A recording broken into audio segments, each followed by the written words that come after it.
シアの歴史28、30年戦争準備編その9、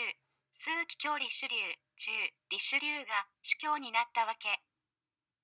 今回から枢機卿リシュリューを中心にフランスの歴史を眺めてみようと思います。枢機卿リシュリューの人生には彼の宗教観を伺い知り得るような場面が何度かあったような気がします。順を追って眺めていきます。最初の場面はリシュリューが司教になった時です。彼は純粋な信仰心から聖職者への道を選んだわけではなかったようです。彼が聖職者になった理由は一家の財政窮状を救うためだったようです。リシュリュー家が財政窮状に陥ったのはリシュリューの父親が子供たちが幼いうちにフランス宗教戦争へ参加し、そこで病死してしまったからでした。リシュリューにはフランス宗教戦争に対する深い憎しみがあったように思えます。一家の大黒柱を失ってしまったことへの報奨としてフランス王ヘンリー3世がリシュリュー家にルソン司教区を与えたようです。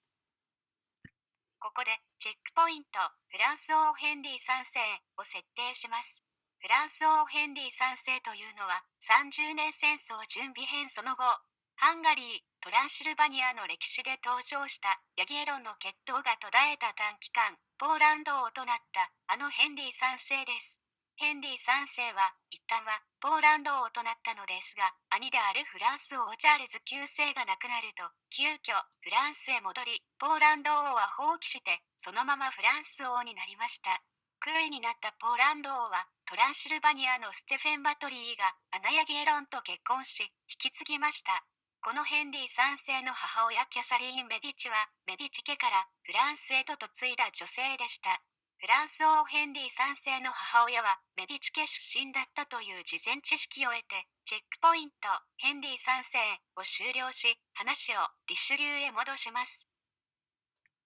ルソン司教区をフランス王から与えられたのはリシュリュー家にとって幸いなことでしたが、ルソン司教区のカソリック責任者からリシュリュー家にクレームが出されました。司教区の財産をカソリックのためではなくリシュリュー家が私的に使用することはまかりならんという内容でした。このクレーム対策として考えられたのがリシュリュー家の誰かをルソン司教区の司教にするというものでした。候補となったのが三男であった後の枢機卿リシュリューでした。この時彼は外交や政治や軍事を学んでいた学生で司教の資格年齢に達していませんでした。資格年齢に達していなかった三男に一家の命運が託されたのはこの三男にそれだけの資質が見込まれたからだったのかもしれません。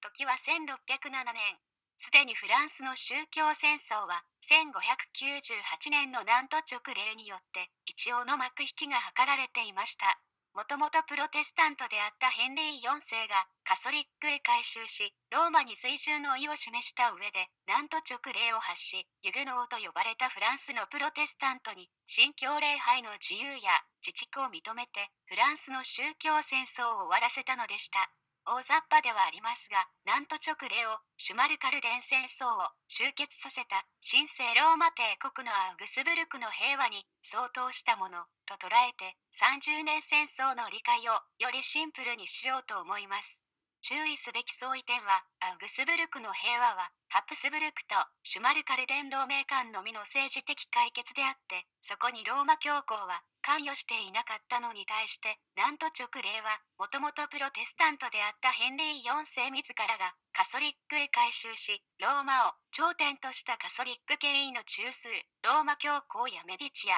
ハプスブルクをある程度納得させた上で成立した政治的解決だったという点だったように思います。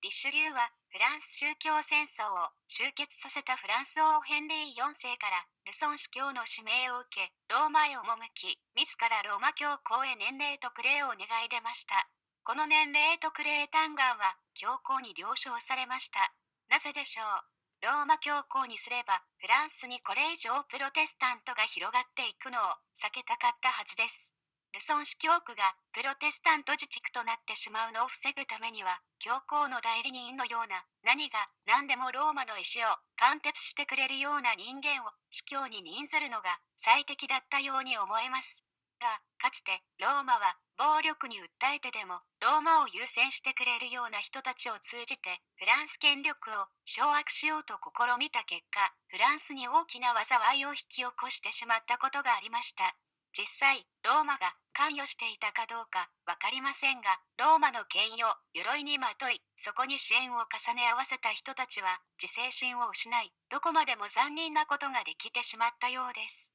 ローマはこのことに教訓を得ていたのかもしれません。司教の最終著任権がローマ教皇にあったとしても、フランスの司教にフランス王の意向を無視した人間を任ずるべきではない。もしフランス王を飛び越してローマ独自の人選による人間を司教に任ずれば、再びフランスに大きな争いが起きるかもしれない。ヘンリー4世は今はカソリックへ改宗しているものの、かつてはプロテスタント勢力を率いてカソリックに戦いを挑んでいた人物でした。ヘンリー4世は今はローマに従う素振りを見せているものの、何かことが起きれば即座にカソリックへ反旗を翻し、フランスのプロテスタント隆盛に残りの人生をかけるかもしれない。フランスのプロテスタント領域はさらに拡大し、カソリック領域は減少してしまうかもしれない。それよりはフランス王ヘンリー4世が指名する人間を司教としておけば、ヘンリー4世はこれ以上ローマを刺激するようなことはしないだろう。なんと直例以上にプロテスタントを拡大させはしないだろう。というヘンリー4世とローマ教皇の駆け引きの上にリシュリューの年齢特例は認められたのだろうと想像します。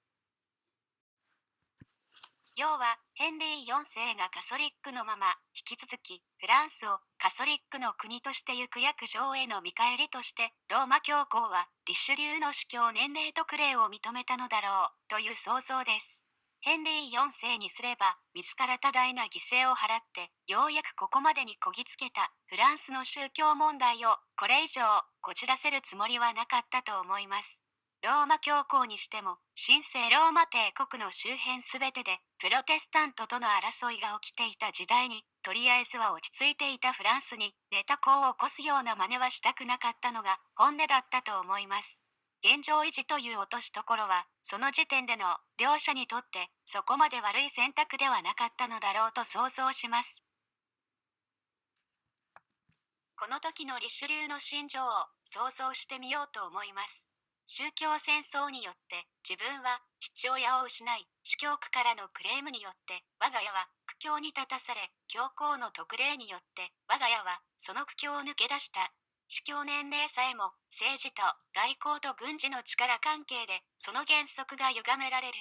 結局、フランスに平和と安定がもたらされるか否かは、全ては政治と外交と軍事の力関係の駆け引きの上に成り立っている。鋭敏な政治感覚を生まれつき持っていたような非常に聡明で知的分析力に優れていたリシュリューであったなら、自分の司教年齢特例が認められた段階で最終的には権力者の支持私益が優先される人の世の営みに辟易としながらも、そのおかげで自分自身の家に安定がもたらされたことを痛感していたかもしれません。リシュリューが後にフランスの宰相として使えることになったのは、司教区からのクレームによって苦境に立たされたリシュリューに救いの手を差し伸べたフランス王ヘンリー4世の息子ルイ13世でした。そしてヘンリー4世の2番目の奥さんルイ13世の母親もまたメディチ家出身であったという事実を提示して、話を次回へ引き継ごうと思います。今回は以上です。ありがとうございました。